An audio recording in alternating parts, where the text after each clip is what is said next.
पूरी दुनिया एक तरफ कोरोना वायरस के कारण जो समस्या पैदा हुई है,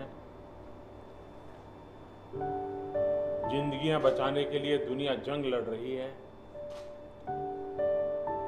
ऐसी संकट की घड़ी में हिंदुस्तान की भी केंद्र सरकार हो या राज्य सरकारें हो, सभी डिपार्टमेंट और एक प्रकार से सभी नागरिक ये कोरोना वायरस की लड़ाई में पिछले 2-2.5 महीने से लगे हुए हैं। ऐसे समय साइक्लोन का इतना बड़ा संकट, और वो भी सुपर साइक्लोन, बहुत ही चिंता का विषय था। बंगाल जाते जाते वो उड़ीसा को भी कितना नुकसान कर पाएगा, ये हमेशा चिंता का विषय बना रहा। लेकिन जिस प्रकार से यहाँ पर व्यवस्थाएं इंस्टीट्यूशनलाइज हुई हैं, गांव तक नागरिकों को क्या करना है ऐसे संकट के समय, इसकी भली भांति जानकारी होने के कारण यहाँ जीवन बचाने में बहुत बड़ी सफलता मिली है।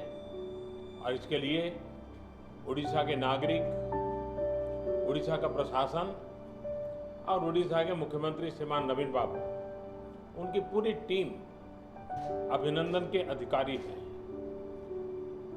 लेकिन जब इतनी बड़ी प्राकृतिक आपदा आती है तब संपत्ति का नुकसान तो होता ही है।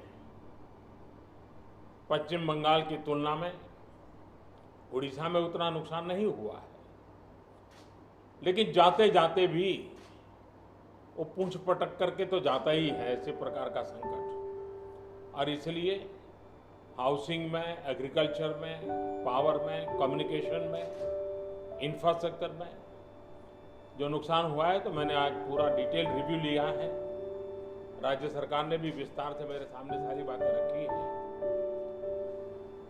यहाँ की सरकार की व्यवस्था की तरफ से बहुत ही जल्द उसका आकलन करके रिपोर्ट भारत सरकार को मिलेगी।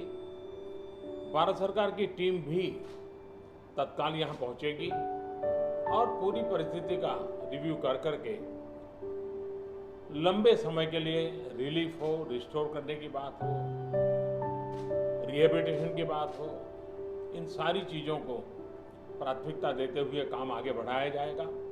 लेकिन तत्काल आवश्यकता को ध्यान में रखते हुए भारत सरकार की तरफ से 500 करोड़ रुपया एडवांस व्यवस्था के रूप में देने का हमने निर्णय किया है। और बाकी आवश्यकताएं एक बार कंप्लीट सर्वे होने के बाद, रिहेबिलिटेशन की पूरी योजना बनने के बाद, भारत सरकार भी कंधे से कंधा मिला करके ओडिशा के विकास की यात्रा में और इस संकट की घड़ी से बाहर निकलने के काम में पूरी तरह मदद करेगा। बहुत बहुत धन्यवाद।